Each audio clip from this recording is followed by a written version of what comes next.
Well, we're going to go ahead and get started, and I'll just continue to admit people. First of all, welcome to the February Arch General Meeting. Thank you so much for joining us. A couple of housekeeping updates. A reminder to mute yourself when you aren't speaking. I do my best to make sure that you're mute as you enter, but just if you keep an eye on that. Please introduce yourself, drop your name, and if applicable, your organization or your company affiliation in the chat. We're going to have time for Q&A and open conversation during today's content. There'll be an opportunity to take yourself off of mute, or you can always drop questions in the chat, and we'll get them answered as quickly as possible. A reminder that this is being recorded so that we can make it accessible to everyone. If you'd like to access this meeting later, it will be uploaded on the Arch YouTube page, and there's a link to that on the archacadiana.org website, right up at the top. And a special note that we will not be admitting AI companions into these meetings. We do record meetings as a matter of course, and we want to have the opportunity, though, to redact if necessary to protect confidentiality. So today we are going to start with federal updates since our last meeting, which was in January, and then move to state and local updates. So although the fiscal year 2026 funding bill is now enacted and includes some protective measures for fiscal year 2025 and 2026 COC program funding, frankly, the possibility of threats persist, particularly for grants that expire beyond Q1 of this year. So, as HUD has noted in its communications, quote, if the order is no longer in effect, HUD intends to implement the ANOFO issued on December 19th, 2025, and will provide further instructions if and when it is appropriate, unquote. The litigation is still in process. We have had a temporary decision, but no final decision has been made yet. So there is uncertainty that remains, but we continue to move forward, and we have been working on strategies regardless of course. A reminder, please, that the Louisiana Advocacy Coalition on Homelessness will be hosting the second annual Advocacy Day at the state capitol on Wednesday, April 8th. It's on your screen. Please put a hold on your calendar and let's make sure that there is a great turnout. Again, from Acadiana, last year, I think we turned out more than any of the other regions, and I'd love for that to be the case again. This will not only just be a rally, which is what we did last year, but an info table in the rotunda and meetings with legislators. Last year, when we met, the legislature was not currently in session. It will be on April 8th. So again, please put a hold on your calendar. You do not have to just be a person who is a homeless service provider. If you feel a call to advocate on behalf of those who are unhoused, or you work adjacent to people who are experiencing homelessness, please remember that we need all the voices we can and as many stakeholders as possible at that event. A reminder that the state legislative season is March 9th through June 1st. And the Advocacy Coalition is working hard to work with lawmakers on legislation that would help those experiencing homelessness rather than harm them or criminalize. I'm continuing to admit folks. The point and time counts across Louisiana have been conducted or are being conducted this week, depending on region. The data processing is arduous, but when we're able to share what we've learned, we certainly will. And thank you to everyone who so generously donated their time to get it done thoughtfully and well. Really appreciate particularly those of you who volunteered. I'm really excited about our next groundwork meeting on March the 16th. We're focusing on financial wellness, resources, and needs. Again, this is a bi-monthly gathering where we're focusing on a community needs area each time we meet. We're assessing our current resources and referral processes in that area, and then identifying our gaps in order to create a comprehensive report to share with stakeholders and to use it in the creation of community strategic planning, so that we know what we have, what we need, where we overlap. Is the meeting on March 16 also virtual? No, we meet in person. It's at 1 p.m. at the Downtown Convention Center. Thank you so much for that question. Um, and Danae, the advocacy agenda and Bill's priority for Advocacy Day will be being released for the session in general prior to March 9th and by the advocacy organization or coalition. And for Advocacy Day, we send materials so that everybody is prepared. And some people want to just go to the rally. Some people do want to meet with legislators, and we will have those appropriate sign-up sheets as we near. Um, with regard to Share House, we continue to take donations on Tuesdays, Thursdays, and Saturdays from 10 to 3. Please, a reminder that we serve all of our partner agencies. So not only is Arch depending on making sure that we have adequate donations, but so are all of our partner agencies. We're low on things that we're not normally low on: towels, dishes, pots and pans, small kitchen appliances. We've been getting some requests for those. Of course, they should work. And furniture items. We're in good shape with regard to mattresses and box springs. But the other items that we normally have plenty of, we are getting to the point that we're growing concerned. So keep those social media posts going, especially in your neighborhood groups. Really appreciate helping to get the word out. Renter readiness courses continue to be extremely successful. Thank you to the Lafayette Housing Authority for their partnership in getting these classes established. If you're interested in having clients attend or anyone else interested, they are free and open to the public, but they do require registration. And the link is on your website, I mean, on your screen, bit.ly/renter readiness. And or you can go to our website, and there's a drop down. And our next classes are on March 26th. We hold two classes a day, one during the day, one in the evening, so that no matter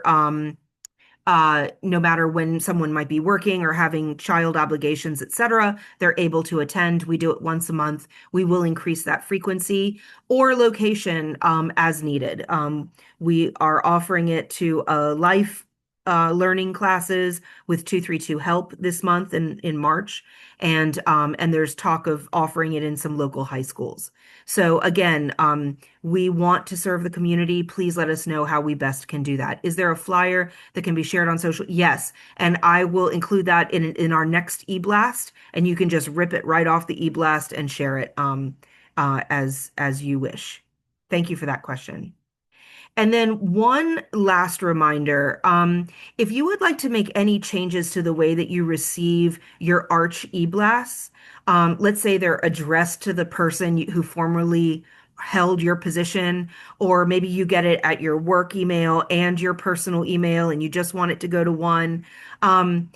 Please remember that there's an unsubscribe link at the bottom of every e-blast.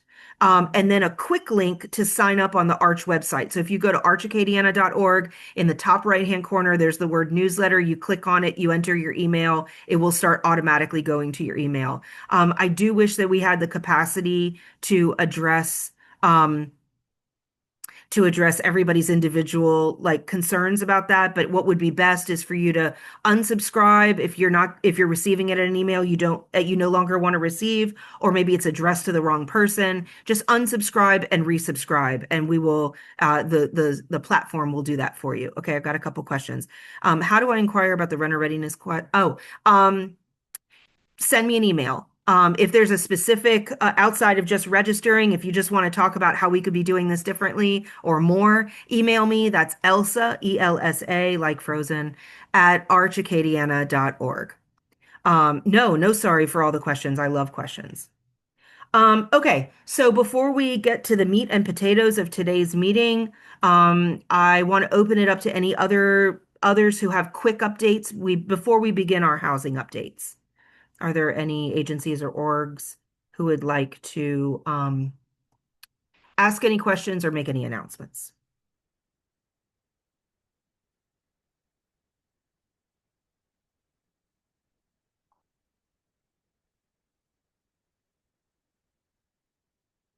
I'm giving you a second to take yourself off mute if you need to. Rebecca, Hi, it's Rebecca. hi.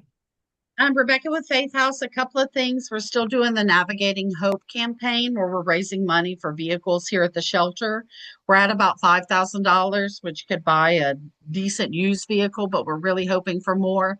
So if you don't mind sharing this for us, it's something that we're really in need of at Faith House and could really use y'all's help as a community sharing. Another thing I wanted y'all, it's kind of a little bit far off, but I wanted y'all to go ahead and set the date. We're going to be doing a Vermilion trivia night, and it's on June 27th of this year.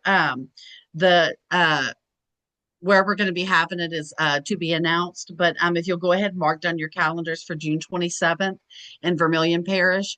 Our trivia nights are so much fun. A lot of our staff purchases tables um, and participates in the event. We have a really good time. We usually do table decorations, and there's always a prize for the winners. And actually, one of Faith House's tables won last year, so it was a $600 win for the six individuals at that table. So it's a really fun event, and I really suggest y'all coming. So thank y'all so much. Okay, I got a couple questions. First of all, Yes, can you drop a link to the vehicle drive that you all are yes, doing? And then what yes. kind of vehicle are you looking for? That question was in the chat. Really anything. I mean, we have a 15 passenger vehicle we use, and we have a little Scion we drive, so we're not picky. If it works, we'll drive it. Perfect. And just a point of clarification, the trivia topic is Vermilion Parish No, it's just going to be, we in do Vermilion. an annual in Avoyelles every year. So we're going to be doing one in Vermilion Parish as well. It's just alluding to the parish. Gotcha, gotcha. I was imagining all kinds of Yes, no, thank you for the clarification though. Thank you. Okay. Any other announcements? Wendy. Hello. Hey, Hi. how are y'all? It's Wendy with the Acadian. Oh, yeah, I'm waving and y'all can't see me because I don't have my camera on. Anyways, I just wanted to update y'all. We had our 40th anniversary, our grand opening for our clinic and our pharmacy. So we are accepting new patients. If you are Medicaid patients, we can only fill our own Medicaid patients' pharmacy prescriptions, but we can fill any private insurance prescriptions in our pharmacy. And our detox, there is light at the end of the tunnel for our 28-day program. So that is very close on the horizon. If you have any questions about any of our programs, feel free to email me and I can get you in contact with the person that can answer any questions that you have. Thank you. Thanks, Wendy. A quick question. I think if you are insured, privately insured, you are able to move your prescriptions there. Is that correct? Yes, only private insurance from other doctors outside of our organization. Yes, Great. ma'am.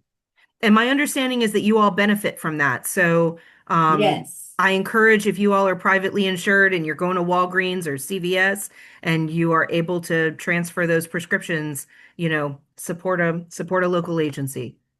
Thank you. Thank you. Danae, if I'm pronouncing your name correctly. Yes, I'm Danae Prejean. I am with Narcisse Legacy Living of Acadiana. We have our grand opening on tomorrow at 634 Hector Conley. We have an affordable housing, co-shared living for seniors and veterans 50 and above.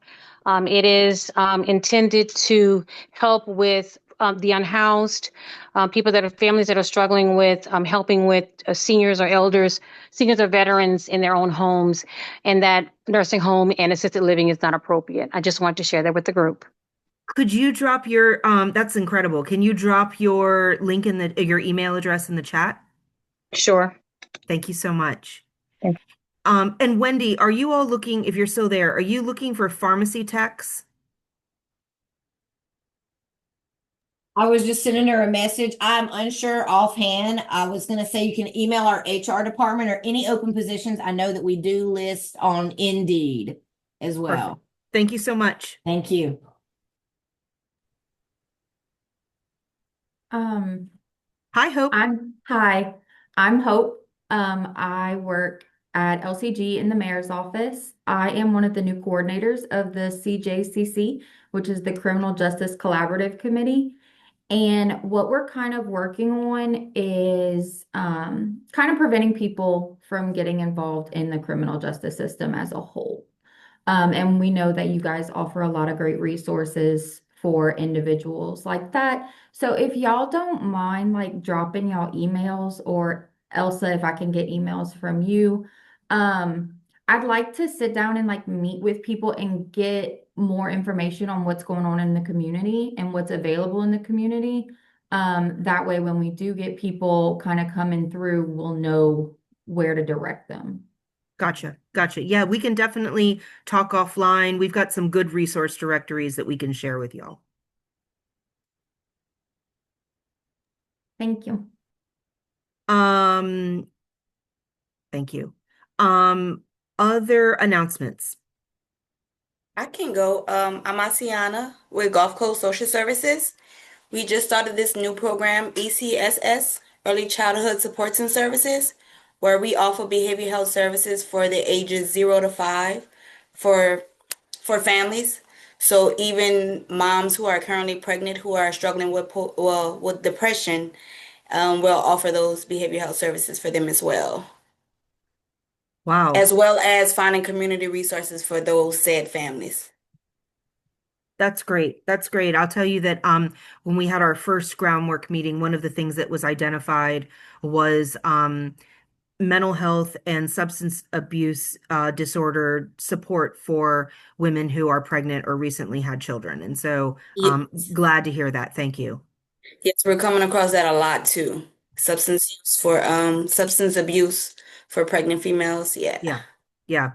Thank you so much for helping to fill that gap. And your email got dropped in the chat. Thank you so Yes. much.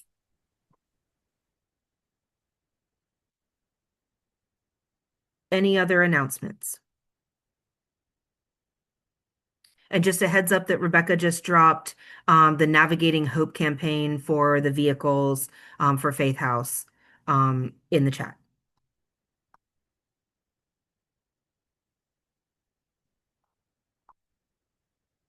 Okay, so, I'm speaking to the choir, but we know that we can't case manage our way out of a 2% vacancy rate. We can't, um, resource fair our way out of a market that simply doesn't have the units that people can afford. So, if our goal isn't to manage homelessness better, but to make homelessness rare, brief, and non-recurring, we have to ensure that housing is available and accessible at the lowest income levels. And we all know that. I'm really grateful to those who established Arch 30 years ago, who understood that at the core level, um, that we're Acadiana Regional Coalition on homelessness, but also housing, because we need the full spectrum in order to make homelessness rare, brief, and non-recurring. And so I'm really grateful today that we have several local housing experts who would like to offer updates on the work that they're doing. Their time is precious, as is all of ours, and I really appreciate that they were willing to jump on today and talk about what they're doing. And so some people need to go ahead and go, and some people are going to be hopping on later. So I'm going to just ask each of you all to share your updates. I do have a couple of questions, but if you don't mind, Dr. Chris Williams with Sunchodo, would you like to start? Hello, everyone, and hello, Elsa. And I'm going to be really quick. It's just a great opportunity to see everyone on the call today. And Elsa, if you can share, allow Marja Broussard to share your screen on the Yep. Sun community. All right, thank you so much. And so we're really excited. For those of you that don't know, we've been able to acquire the former Truman Elementary at 200 Clara Street to continue doing the work that I'm about to mention. And we are now doing pre-leasing options for about approximately 40 spaces that the architect anticipate that we will have here in this facility, many of them dealing with housing issues. So we're really excited about that. We anticipate that the renovations will be ready in the first quarter of 2027. And just excited about the partners that we've brought on board, and is asking this group if, and I'll share, Elsa, these slides with you after the presentation so you can share it with the group. If there's any entity out there that is interested in partnering with us, we really will make this space affordable. It's going to be safe. It's going to be affordable. It's going to be in the community, and it's going to allow for a lot of the work to be done in the community that is in dire need of the services that all of you provide every day. And so we're really excited about that. Ariel Lamel and the team that's working here with me locally is Annette Porter, Marja Broussard, and Ariel Lamel, who does a lot of great work with our board chair, Ms. Rebecca Henry. So we are the pre-leasing option is not a legal document. It just says basically we look at our as-built document, and it basically just says that you're interested in a particular space as we work through the details. That's where we wanted to start off. We also are so blessed to have with us what we call Sun Ambassadors, and that's the as-built of the spaces that we talked about earlier. We also have an initiative where we have Sun Ambassadors who are helping us on our housing initiatives. As special projects come up and as initiatives comes up, we are using this volunteer opportunity for individuals 55 and older to push forward on the volunteerism that's needed to get information out as it is related to housing. So if there's any individuals out there who's either retired or looking for something to do that's 55 and older, we have this program that has been that's in place now, where we are bringing people on our team that allows us to move forward on initiatives in the community and in Region 4 that promotes housing. Our healthy eating initiative is not necessarily housing, but it is because we know that there are food deserts that exist. And so we've partnered with Second Harvest. And as a matter of fact, part of this complex through Southern University will be geared towards healthy food initiatives. And we're partnering with a couple of dietitians that's also going to be working with us. But next Tuesday, right, Marja?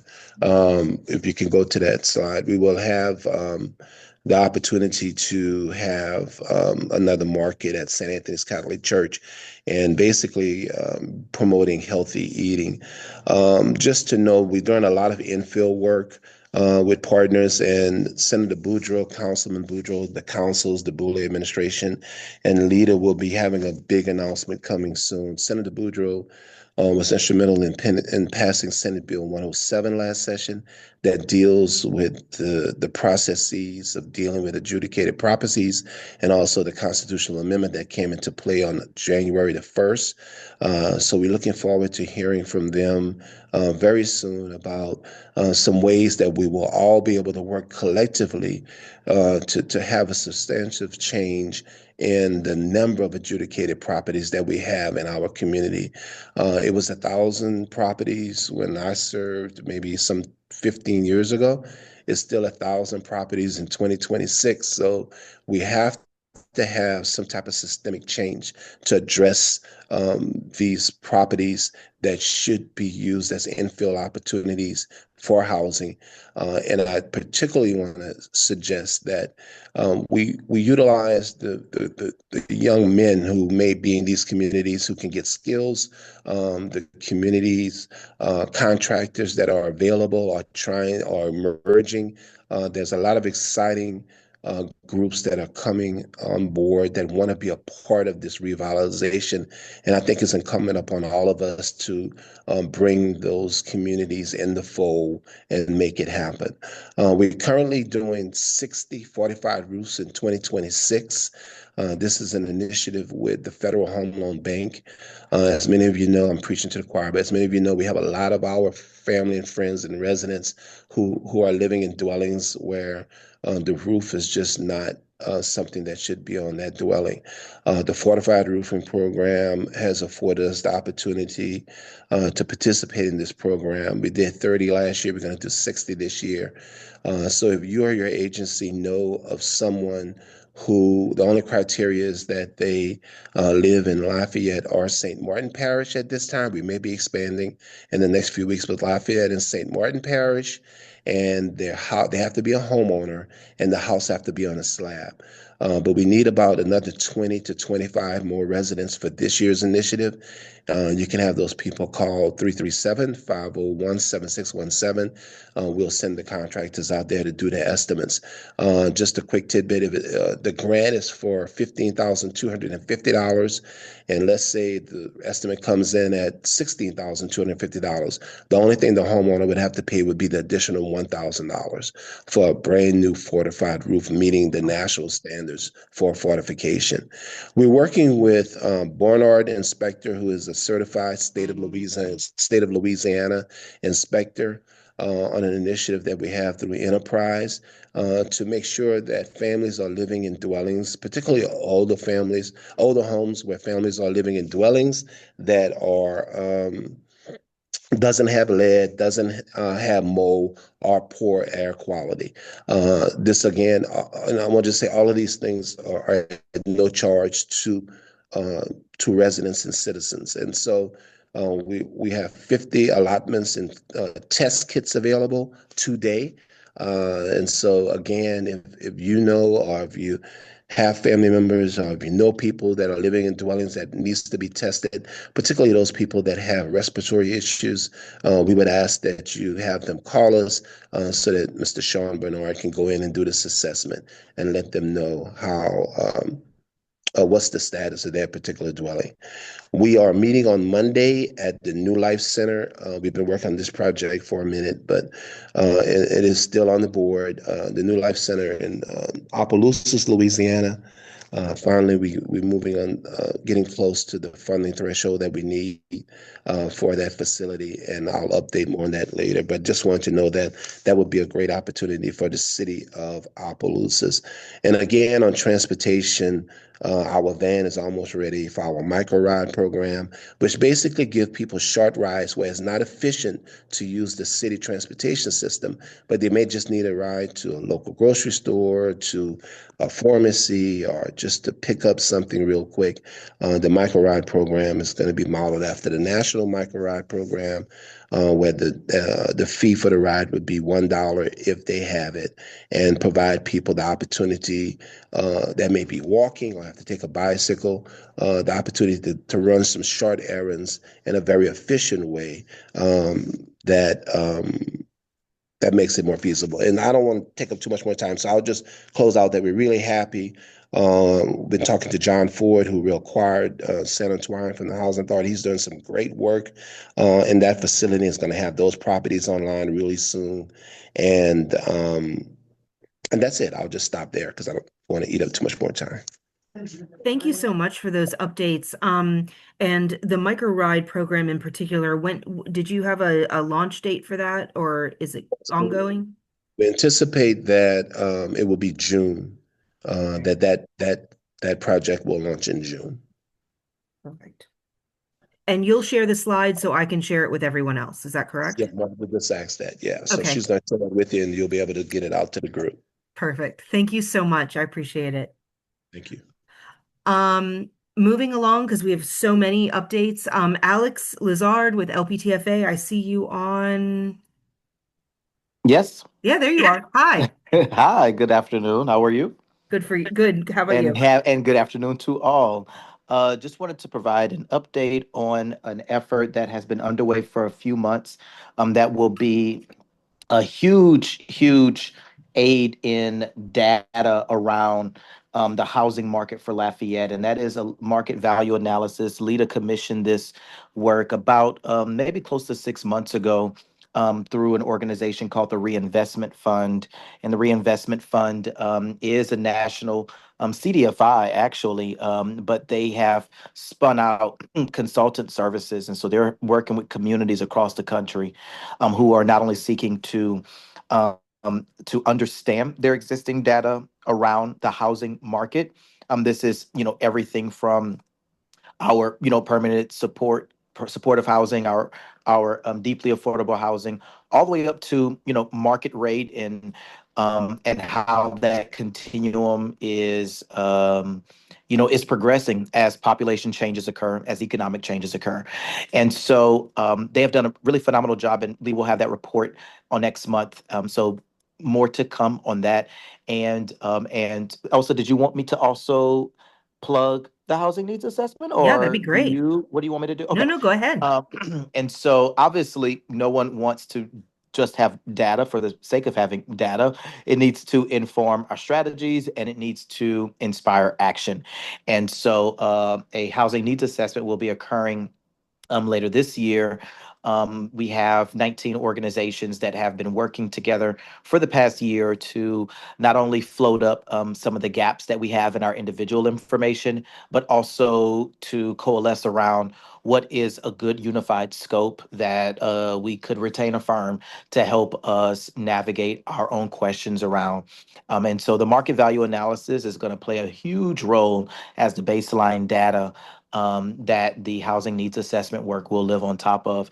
And really, when we come out of it, we really just want to know, what do we need more of? Where do we need it? And for whom do we need it? And how do we let that inform production goals that become tangible and real?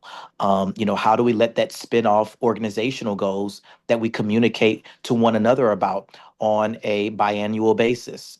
How do we start to measure our own selves as a community as it relates to housing production? So that's, coming. We are waiting on the last big piece. LCG is one of the four funding partners to the effort, and they will be reviewing that request in the form of an ordinance. It goes up for final adoption on March 10th.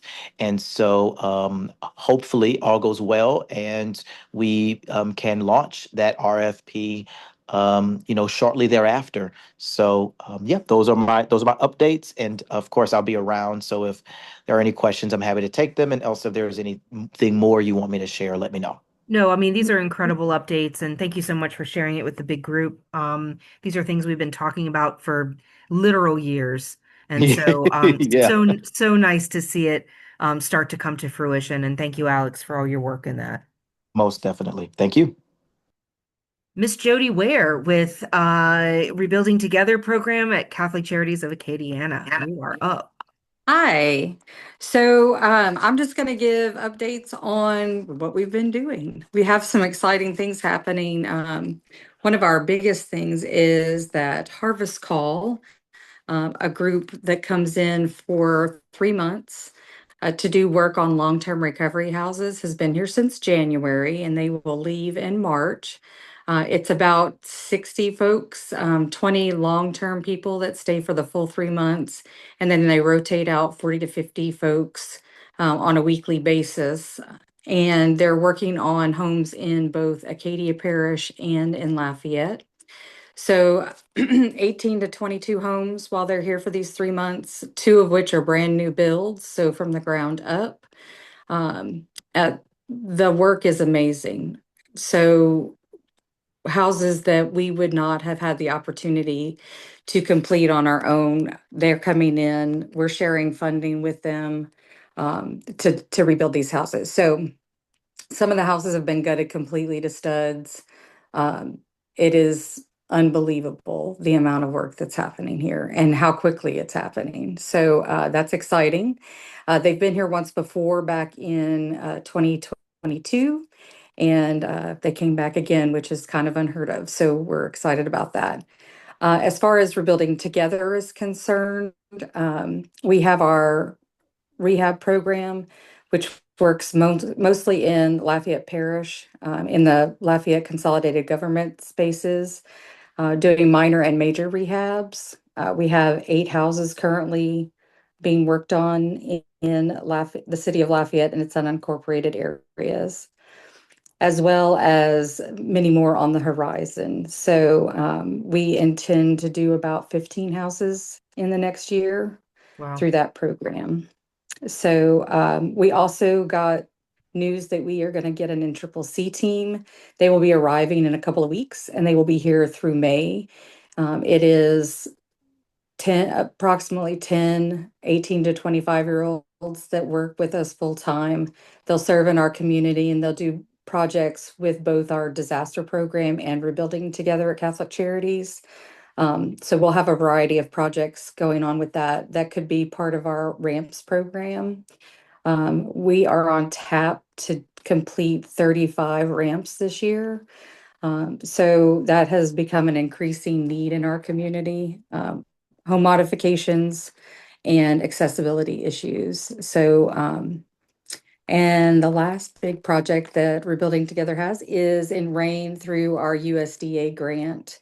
We foresee completing 6 units in RAIN this year through that. So lots of projects happening. We'd love to have more volunteers work with us. Some of this work is done with contractors. Obviously, the high skilled level pieces like electrical, roofing.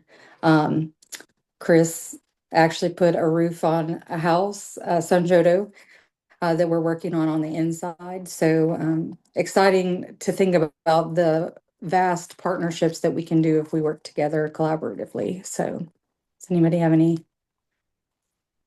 Jody, questions? sometime I want you, as you do this, if you'll share before and after, because Sure. it's incredible. I think we all think one thing, but then you see the photos and you're like, wow, that person just got a brand new house. I mean, Yes. it's just beautiful. So, Sure. I can actually, Elsa, I'll send some to you that you could distribute out to the group, and we can have a presentation maybe after Harvest Call is finished. that'd be incredible. So, Yeah. And to the point about the wheelchair ramps, I remember the first time I volunteered a long time ago with Rebuilding Together, and there was a person that had not left their house in years because they just couldn't. So the wheelchair ramps are more important than we we imagine. we definitely take for granted that we get up and we walk out of our houses and Yeah. get to do things like go to work or to our friends or church or the grocery store. So many people don't have that availability. And I mean, most of us think about it in a case of a fire or a medical emergency, but I mean, it's quality of life for sure. Yeah. Thank you so much for sharing, and I look forward to sharing those photos out with people, and we'll definitely have you back for a post-harvest call update. Thank you. Thanks. Belle, I know you are abroad, and not abroad, I don't think, but I know you're on a trip. So thank you so much for jumping in and joining us today. Yes, and I'll be brief because my class is going to start again at 1 and I have to run down. So I'll try to get it all out there. We continue through the Taylor Center to focus on home ownership. We want to keep our families in their existing homes, help create new homeowners, and we're working towards solutions to try to clear up some of our airship property issues that we have in Lafayette. We do our major, minor rehabs. We do ramps. We do sewer repairs. Those are our ongoing projects. We just moved a family out who had accessibility issues, but it was a major, and we're starting on a brand new one right now. We continue to do our monthly classes for home ownership, financial literacy, home maintenance. We have our $20,000 deferred payment grant for first-time home buyers. And through our housing counseling, one-on-one counseling, we created 7 new first-time homeowners this past year. So that was amazing work by our housing counselors. I'm super proud of that. Behind the scenes, we are also coordinating with the other community rehab partners because we want to capitalize on all of the investments that are going on so that when we go into a house, we can fix all the issues. If Healthy Homes with Habitat has a limitation on where they can go, when they finish where they are, we want to staff that case and see where LCG can come in to finish up the work. So we only have to go into a home one time and we can help with all the issues instead of sort of piecemealing it every 6 months. Or we're working through all those, and we hope to have all that cleared up pretty soon. I don't know if y'all have heard, but we also did recently, we were awarded $1 million through Bloomberg Mayor's grant program to repair infrastructure in our core neighborhoods that's on the private side. And that's going to open up more opportunities to build houses. It's going to put investment back into those neighborhoods with that funding. So we just were awarded that Tuesday. So we're super duper excited to see that come to fruition.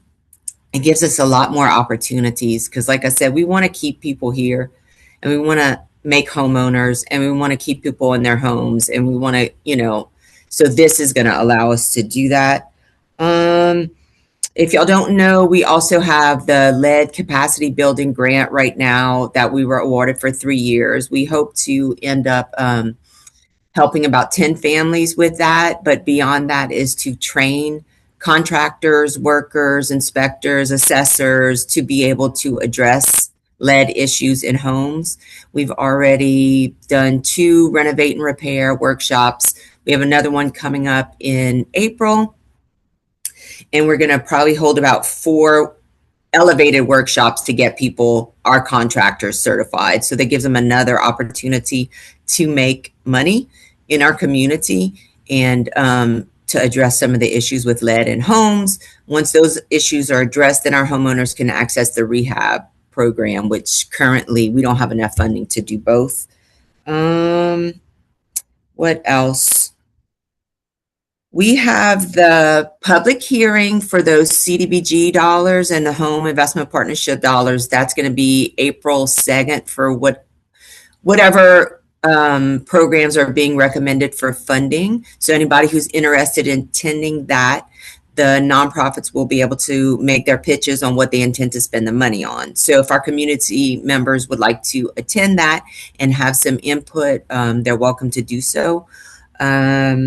We will also have the Live Well Health and Resource Fair on April 7th. And we have Swallowheck is going to be our health partner, and they're going to be bringing different, they have too many cool things to even mention right now. Acadiana Legal Services, we are hoping is going to be able to get the Justice Bus there.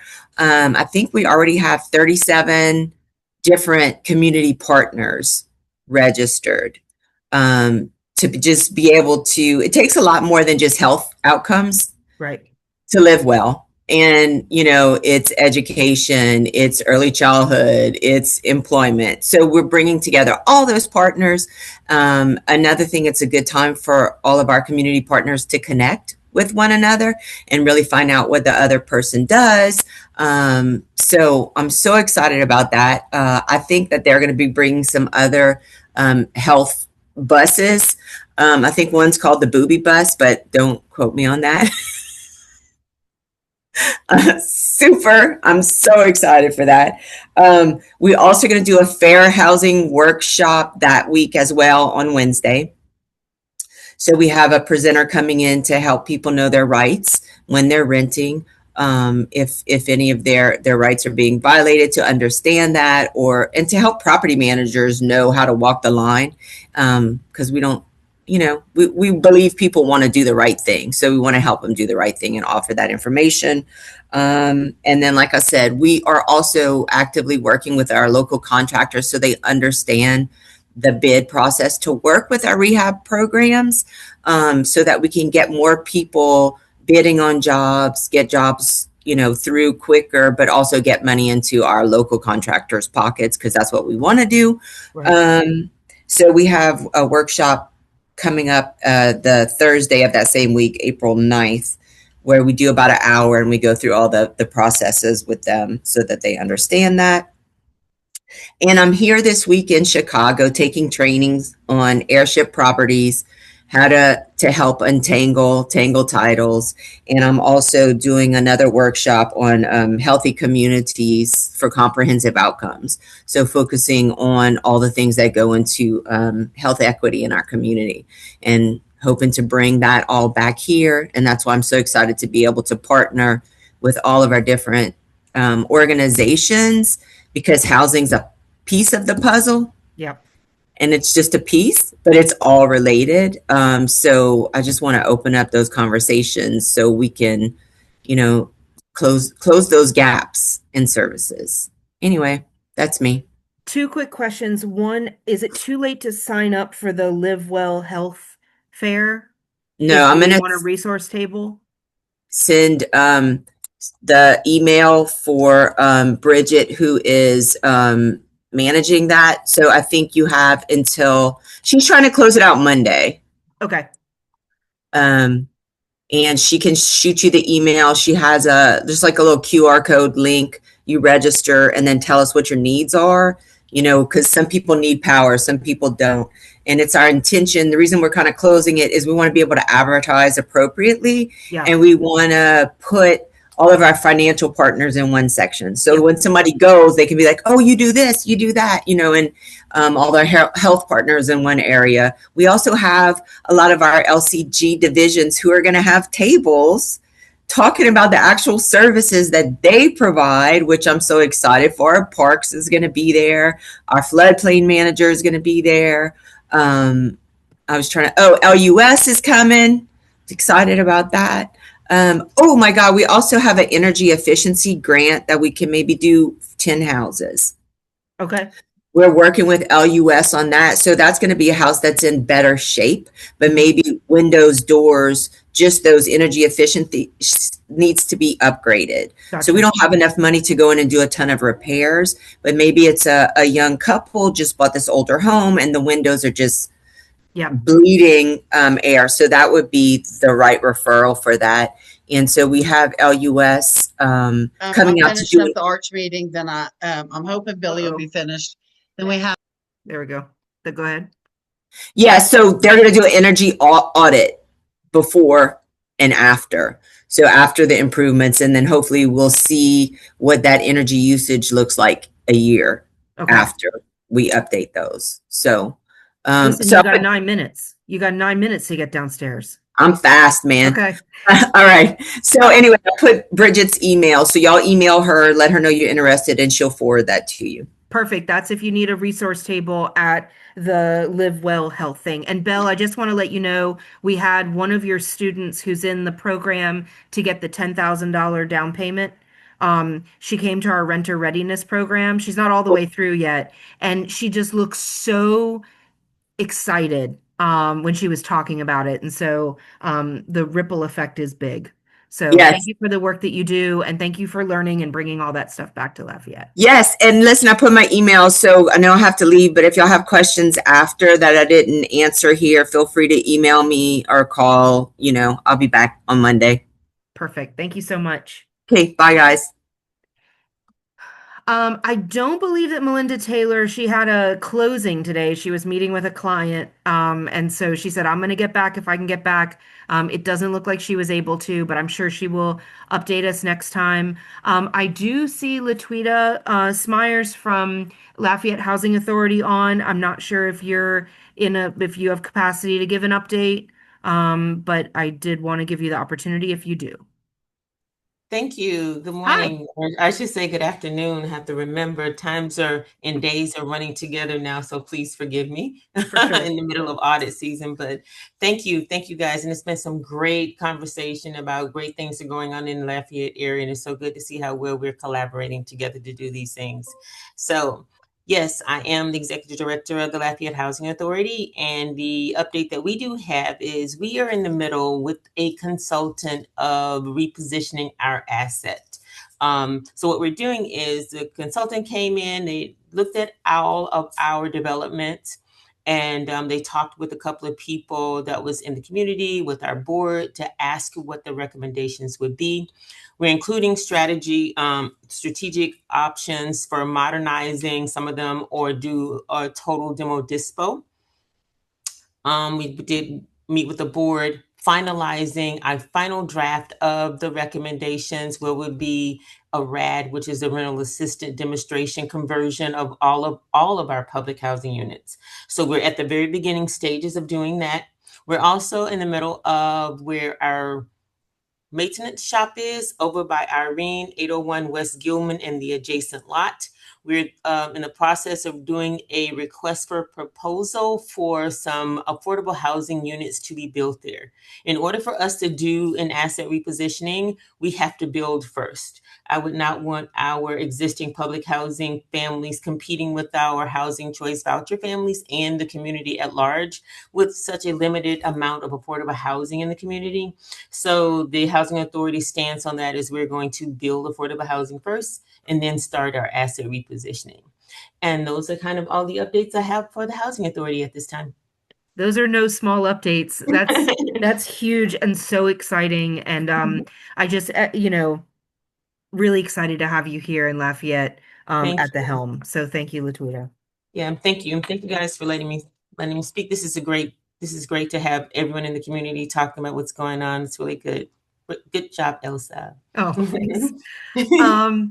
All right. Well, we are close to being done. I want to open it up to any other questions or concerns that anyone might have or announcements that they forgot to make, but want an opportunity to do that now.